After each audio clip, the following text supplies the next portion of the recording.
বেনামাজি ছেলেরা দাঁড়াও বেটা, দাঁড়া বেটা, দেখি তোদেরকে বেটা।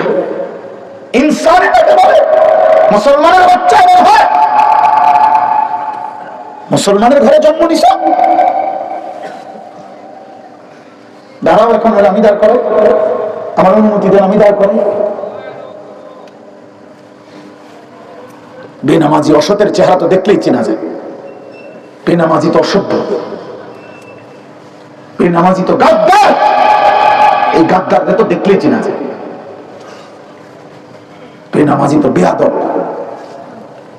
বেনামাজি তো অহংকারী, বেনামাজি তো মুতাকাব্বির, বেনামাজি রাজিম, এমন অভিশপ্ত, এমন বিতাড়িত, মূলত যাকে পাথর মেরে তাড়িয়ে দেওয়া উচিত। শয়তানকে রাজিম কেন বলে? আল্লাহ যেদিন সেজদা দেয় নাই, কোরআন শরীফ আছে, সেদিনই আল্লাহ তাকে বলছে ফাখরুজ ফাইন্নাকা রাজিম। আল্লাহ বলছে ইবলিস সেজদা দিলি না, বেরো, বের হবে, আজকে থেকে তুই রাজিম। আউযু বিল্লাহি মিনাশ শাইতানির রাজিম। এই যে এই রাজিম শয়তানকে বলা হয়েছে যেদিন সেজদা দেয় না। আর রাজিম বলে কাকে? শোনো ভাইয়া, তাফসীরের মধ্যে আছে রাজিম মানে হলো ওই ব্যক্তিকে, ওই সত্তাকে বলে রাজিম যাকে মূলত পাথর মেরে মেরে তাড়িয়ে দেওয়া উচিত। আল মাতরুদ, যাকে বিতাড়িত করে দেওয়া উচিত। এই জন্য অর্থটাই এটা বলে যে আমি বিতাড়িত শয়তান হতে আল্লাহর কি চাচ্ছি? বিতাড়িত শব্দের আরবি কি?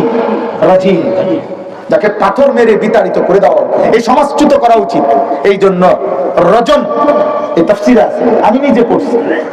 এই জন্য ইসলামী শরীয়তে কোন পুরুষ, বিবাহিত পুরুষ যদি স্ত্রীকে বাদ দিয়ে অন্য মহিলার সাথে জিনা করে, তার শাস্তি হলো রজম, পাথর মেরে হত্যা করা। কোন মহিলা যদি বিবাহিত, সে যদি নিজের স্বামী ব্যতীত অন্য কোন পুরুষের সাথে জিনা করে, তার শাস্তি হলো তাকে পাথর মেরে মেরে হত্যা করা। এইটাকে বলে রজম। রজম এটাকে কি বলে?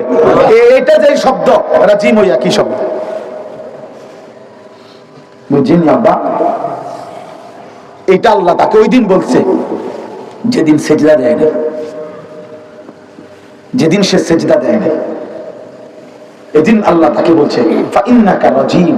এজন্য প্রত্যেক বছর এই সেজদাবিহীন নাফরমান শয়তান মুমিনের, ঈমানদারের এত ঘৃণিত মুমিন প্রতি বছর 8 লাখ টাকা খরচ কইরা, 7 লাখ টাকা খরচ কইরা, জীবনের সম্পদ জমাইয়া, কলিজার সবটুকু ঘৃণা নিয়া হজ্জের সফরে টানা 3 দিন এই অভিশপ্ত শয়তানদের পাথর মারে।